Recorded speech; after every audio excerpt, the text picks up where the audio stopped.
As I sit here writing this chronologically, I have not looked into anything regarding this Barbie subsidiary, strange alien greys disguised as teenagers, socially accepted cryptids. Maybe this is all coming from watching too much of Billiam's content, covering toys and other things forgotten about or only remembered being in the periphery of your childhood. I held off on this video for so long, mostly due to burnout from making so many other highly edited videos, hoping to use this as an opportunity to research something I was only aware of from a distance and to hang out with my friends. So after a few days of actual work and getting this amazing cover from Topspin the Fuzzy, which pushed me into actually getting this thing moving, let's start somewhere. Bratz is an American fashion doll and transmedia franchise created by MGA Entertainment in 2001. No, dummy, not that kind of trans. MGA is also known for timeless brands such as Little Tykes, Num Noms,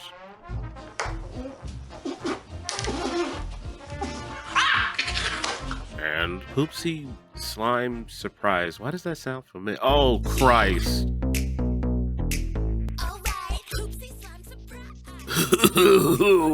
Fucking Poopsie Slime Surprise gave us the critical beam, dude. Woo! Yeah, baby! That's what I've been waiting for. That's what it's all about. Woo! We're making a unicorn take a shit.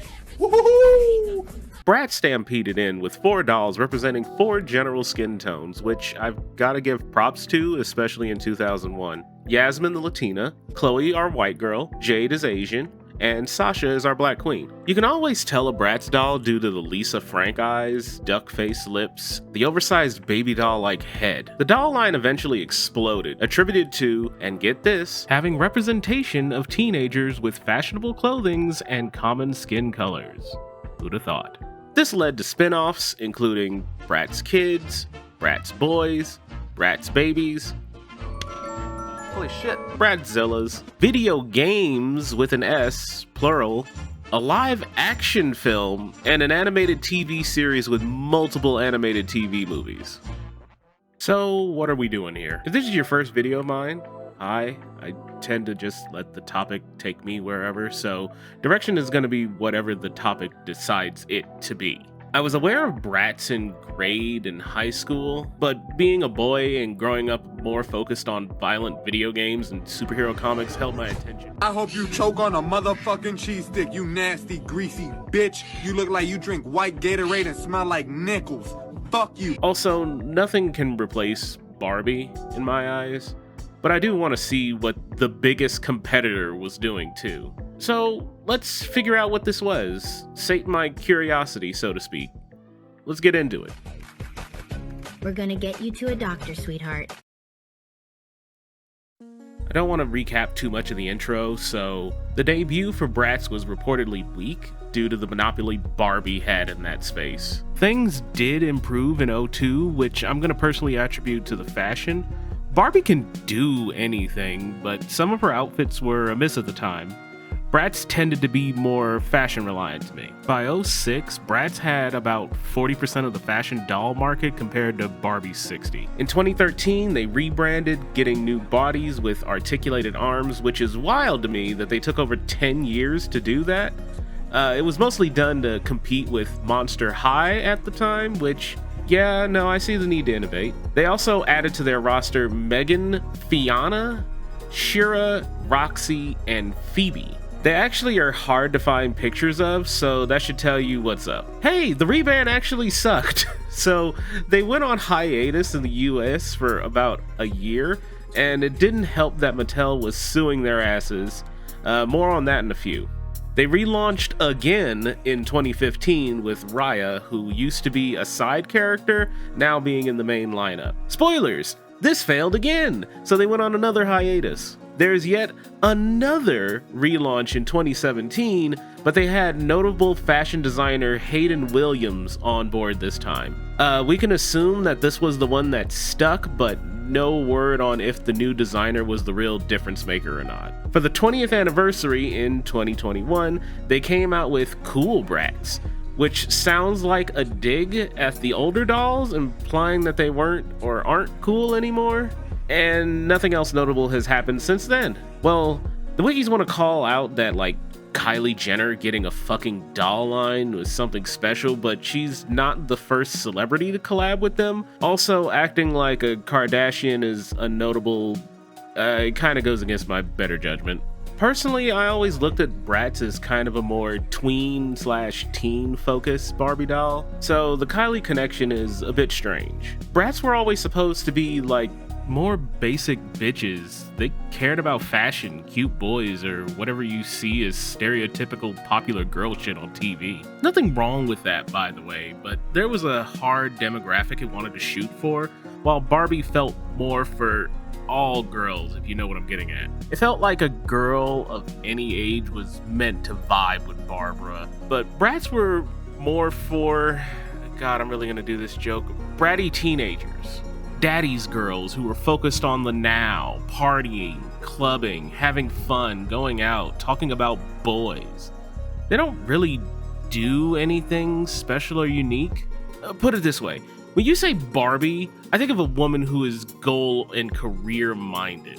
Not particularly pigeonholed into one thing, but definitely not just a housewife. She does a lot in her community, for her friends and family, and keeps a smile that hides a lot of stress. Bratz, I think of a vagary of a girl I knew in high school. Someone I was never close with, but would hear about her escapades at a party or her getting drunk or caught with Thomas under the bleachers. And post-graduation, you never think about her, or hardly remember her name. Just that she was a little bitchy or toxic and might have said like 3 sentences to you in the entirety of 4 or more years. Or maybe I'm projecting, I don't know. The dolls themselves are, they always felt strange to observe in any capacity. The oversized heads and the removal of a nose always felt strange to me, but that probably comes from seeing Barbies next to them, who had more human proportions. Ultimately, I will say the clothes do make the doll. Even throughout the years, the designs and styles stayed pretty contemporary, but very identifiable of the year it came out. Seeing outfits that I absolutely saw girls wearing in high school. Not so much for the boys, but that might be because I grew up inner city black. If you decide to go looking into this topic at all, which I always recommend, please don't just trust what I say since I made a fucking YouTube video. Bratz took off after a few years, but things got dicey and fell off quick. You're gonna see the word controversy or lawsuit come up on the Wikipedia pages for the dolls, and especially the company MGA. So I'm gonna try and break a couple of them down just because there's no way around them. In 2004, they came up with the Secret Date collection, which got you your choice of Bratz doll plus a boy doll that was a mystery only identifiable from their feet. Direct quote from the page. This pissed off dads and daughters, which has to be the most generic parent-child safety group that I can't find anything specific on, primarily complaining that the marketing, quote, encouraged young girls to sneak out of the house and go on blind dates with strangers, which is a bit of a stretch to me. Like, sure, you don't know who this girl that we can pretend is a representation of your kid is dating, but that doesn't necessarily mean they're going out on dates with strangers. In the motherfucking suburbs with it. Rah, bing, bow, bah. Hey, yo, Terry, fuck going on? Hey, how's it going? Oh, wait, hold on. The set came with, quote, accessory champagne bottles and glasses, clarified to be smoothie bottles. Yeah, nobody believed that, so they renamed the collection to Bratz Blind Date.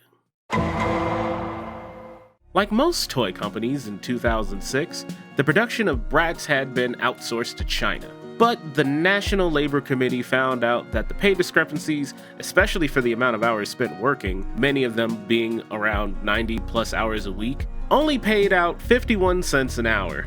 The factories also required overtime, denied sick leave, benefits, you name it. Eventually the workers went on strike and they planned to put everyone on as a contractor, which if you're unfamiliar gives companies even more ability to legally treat you as an inhuman resource. MGA, the parent company, went out to damage control and goes, "What factory? We don't know anything about them. We use first-rate factories in the Orient," which I don't know if that's PC to say nowadays.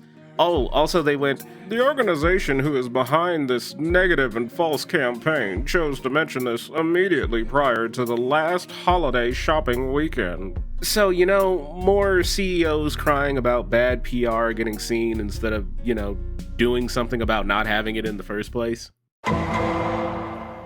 So there's always been issues with dolls having, quote, the ideal beauty or perception of the era that no toy has ever been able to fully avoid. Barbie probably handled it the best with various friends of different races, sizes, and promoting kids to have their own style. Bratz got into it where the American Psychological Association created a task force on the sexualization of girls, which is not a name I'm comfortable saying out loud, but I get where the intent is and agree it's an issue. After they looked at Bratz, their study showed that there is a high amount of adult-like sexuality portrayed. Stronger so in young black girls. Other dolls were called out by the study, but Bratz actually spoke up in retaliation. It is consumed by 8-year-olds, but aimed at the preteen and teen market. Essentially copying to the same issue that video games have had since even before the ESRB. They also claimed that the focus and design of the dolls weren't on sexualization and that, quote, friendship was also a key focus. The study got mixed reception. Although a lot of the quotes came from men, albeit they were doctors or people involved with MGA, so take that with a grain of salt. I don't know how old the Bratz are supposed to be, but I would agree that I'd be a concerned parent if I had my kids wanting to dress like this. Alright, here's the one that seems to always come back around. They started off petty in 2005. MGA said the My Scene line of Barbies copied the doe-eyed look of the Bratz doll, which is hilarious to me as being a selling point. Also, the slogan of the only girls with a passion for fashion was going to make people confuse the brands because of the word only. Mattel swung back in 2006 saying the creator Carter Bryant came up with the idea while they were working at Mattel. MGA went, nuh-uh, and the Federals went, yeah-huh, and concluded that Bryant and MGA were liable for taking ideas meant for Mattel over to MGA. That originally was to the tune of $500 million, but got lowered to $100 million since they could only really connect it to the first generation of Bratz dolls. Mattel almost fucking blocked Bratz from being manufactured in 2008 via a permanent injunction. But they got it appealed in 2009 before they had to stop. The kids had to settle out of court, but in 2010, one judge said, MGA owns Bratz outright.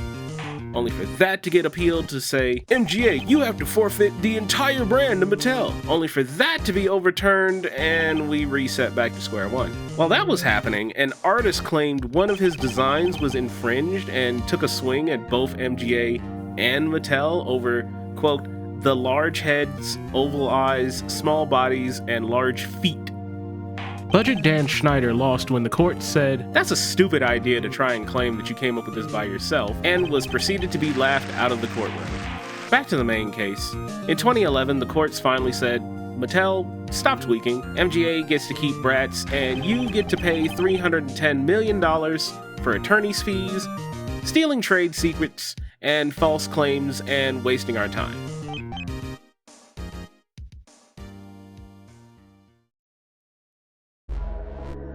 So with any runaway success, there are going to be spin-offs. Barbie tried to hit that teenage market, but growing up Skipper wasn't hitting like Mattel wanted. That was even before Bratz got started, so what other ideas were there? Hey, post-initial writing dick here. This was originally going to hit more on what the internet was calling spin-offs of Bratz and Barbie, but it led to drawing a bunch of negative attention to a bunch of artists who were basically upcycling dolls or taking dolls from the factories or shelves and modifying them to be resold, because let's be honest, the dolls are intentionally limited in multiple areas. That bogged this section down way too much. and I had a little bit of a sharp point to it that I didn't like, especially since I was mostly calling out small foreign businesses and independent artists. So if that type of thing interests you, it's worth looking into on your own, but I need to keep this video a svelte... Oh, fucking Christ, dude. Now back to dunking on $2 billion companies. Monster High is one of those spin-off dolls that I never realized was actually part of Mattel. I thought it was part of the Bratz line and never noticed it was so young, releasing in 2010. It explains why I was so aware of the brand, since up until 2012 I was still regularly watching TV, mostly Cartoon Network and Nickelodeon. And this was Mattel's answer for the teen market. You see, while Barbara is a fucking legend, icon, certifiable bad bitch, she was always presented as an adult. Sure, she would range from young adult, who went out to party, play in bands, and do extreme sports, but she was always a career-minded, mature person who owned businesses, became a fucking astronaut, and came in a box set with Kirk and Uhura, dude. What? Well, the youngest you could see Barbie was maybe 21. Always had her shit together and was very conservatively dressed. Very trad wife, if you will. Skipper failed to push past that because she was also conservative as hell. Bratz was demolishing that market left behind by having actually fashionable dolls to give girls what they wanted at the time. Mattel taking a spin on that was actually a genius idea, because the Universal TM monster IP was instantly recognizable, giving each of them a focus and look and personality, and Scooby-Doo Ghoul School was only 22 years old at the time. Maybe it was closer to tapping towards the Hex Girls, because, you know, they're timeless. Get you someone who will dress as a Hex Girl. Let's see, 99, so 11 years after, so maybe? We have Frankie Stein, please don't all be puns like this, Draculara, which is somehow lazier, Cleo Denial, I don't get this one, Claudine Wolf, who had me acting unwise as a teen, you better go somewhere and beat your meat, and Laguna Blue, because these dolls broke the $1 billion barrier in 3 years, so it was on to something. I feel like the horror theme allows for more playfulness in the characters, and apparently the dolls were promoted a lot for being diverse? I guess if you look close, you can see more than Claudine being, quote, the black girl and Cleo being the non-white, but I wouldn't go that far. The dolls got their own controversies for unrealistic bodies and often revealing outfits, and the characters' focus on romantic relationships were a bad influence on young children, but they're all coming from Fox News and Huffington Post, so I think we can chalk that up to old woman yells at clouds. Also, I found out there's 2 live-action Netflix movies on this brand, and they even sequel baited for a 3rd. I can't be asked to watch them myself, but Dumbsville covered them better than I ever could, so go watch him. Of course, Bratz swung back with Bratzilla House of Witches, which this website scared the shit out of me by being one of those loud as fuck flash sites from 2012. The web archive version here does not let you pause the music normally, so pre-mute your tab. And yeah, this is blatant, to the point that I think MGA would have to claim straight up parody to put these on shelves. I mean, some of these resort to just saying, look, they have hats for the marketing. Is this doing anything for? Just put up the Office clip of corporate needs you to find the differences between this picture and this picture. Intel has told us there are at least 7. Okay, I already see one. Give me. Okay. They're the same picture. The company that made the dolls marketed at teenage girls made another line of dolls that are all in high school, focused on fashion above all, and marketed towards teenage girls. The designs of the dolls seem to be mostly focused around 2 tones of one color, or white plus a color, since white tends to work with most colors. God, that's not a sentence to take out of context. There's more characters of diverse races to match with each color, as they try to get kids to be enticed with getting the right mix of skin color and primary color that they want. Also, even though this is from current year, there's no mention of queer people of culture, which you think would be an easy slam dunk with a brand based around rainbows, but I think acknowledging that your kids might know what gender or sexuality is would probably lead to protests and vandalisms of your local Toys R Us. It doesn't exist anymore. Kinda. See, I was right. No, I'm not entertaining this to be something darker, because the brand does it for me. Say hello to Shadow High, where all the kids are monochrome from black to white, or an unnatural color like aqua or hot pink. My knee-jerk reaction is to be like, are you serious that no one thought this would be a bad idea from a marketing standpoint? It's really strange to be marketing a girl's doll that looks like one of the bully girls from the Proud Family. She's even into basketball and black-coated. Are you fucking real? They also wanted this to be another transmedia experience. I'm not making that joke again. So we're going a bit out of order to look at something. Rainbow High Runway Rush is a Nintendo Switch game that released in 2023. This is footage of me playing it.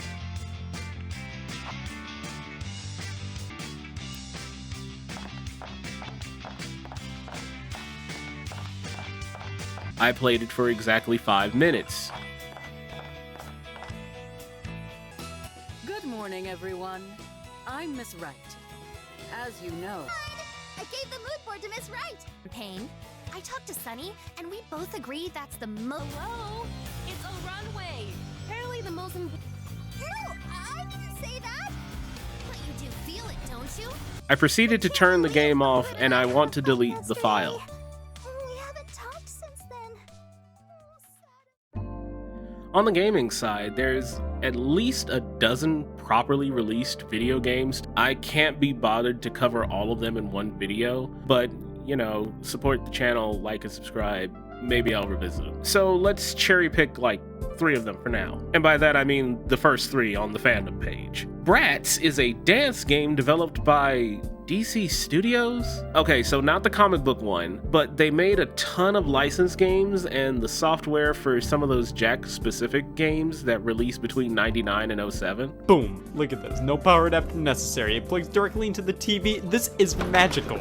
Okay, shout out this one guy in the fandom page, because no one anywhere had the balls to mention it. Apparently this game was gonna get published by Ubisoft, but MGA pulled out at the last minute trying to get a better deal, saying, I don't know, fucking THQs, they got that heat, man. So them fucking around cost them $13.2 million. Let's see what it got them. Good. Cool. Good. Money well spent, honestly. Good. Okay, so this one seems to be related to a movie as well. So this is a movie doll tie-in video game. It seems to also have been incorporated into like the main animated series in some capacity. Tia Mori, hey yo, fucking sister.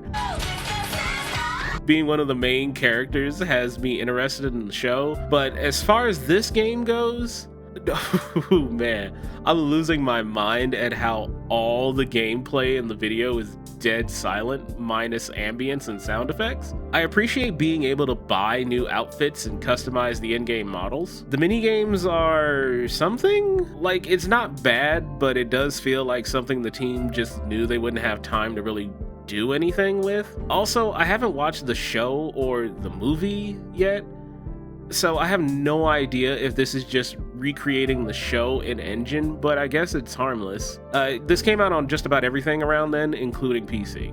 I think this one is the same deal as the last game. A lot of things, including the mall map, are reused, and it seems to just be retelling some type of tie-in movie. Simon Cowell is here because, you know, this was around the time that America was obsessed with American Idol, which is hilarious because most winners of that show went on to be either completely unnoticed, forgotten, or not associating with the show post-winning. The gameplay is still dead silent, and the minigames are here, but there are like some new maps and nighttime variants, which I guess is a little cute. I like that. Like, I really don't know what to say about this game. I would assume it was probably really nice for the devs to just be able to slap in a few new assets, sounds, a level or two, you know, just a slam dunk, I assume. Oh, I do love this trivia from the Bratz fandom page. You can see some of the worst fashion poses in history in Christie's strut on the runway during the fashion shows. Byron's awkward comments on this and the awkward silence, unless you have the music feature on playing faintly, is hilarious. So if I plan this out while writing, you've been able to watch some of the old TV show go on in the background while I didn't have anything specific to show on screen. The show actually aired on TV during the Fox 4Kids block, which is crazy because I never remember seeing any advertisements for this coming on. And this was around the time that I watched the most Saturday morning cartoons. Made by the same studio behind Code Lyoko, Voltron, and the timeless classic Mike Young Productions, or Moon Scoop, or Taffy Entertainment, or Splash Fuck, this feels like some horrid corporate homunculus. They also made a dozen of other shows I could list off, but more relevantly here, they also made most, if not all, of the Bratz movies. In the city of Stylesville, God, that's just... ugh. The show revolves around the girls running their own teen magazine titled Bratz. While in high school, they have a rival magazine called Your Thing, run by Wendy Malick. I can't be bothered to remember the character's name, but the voice is just Wendy Malick, and you would easily recognize her voice if you watch anything animated in the early to mid 2000s. And her identical twin interns, Kirsty and Casey, called the Tweevils. I could only bring myself to watch about like 3 episodes of season 1 in one sitting, and I know this got multiple seasons. The reason for that? Well... Girlfriend, stop! Get back in the car! Give me your hand! Come on! Give me your hand!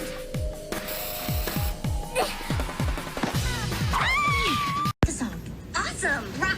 I'll be your roadie, and I'll be your lead singer. The backup singer?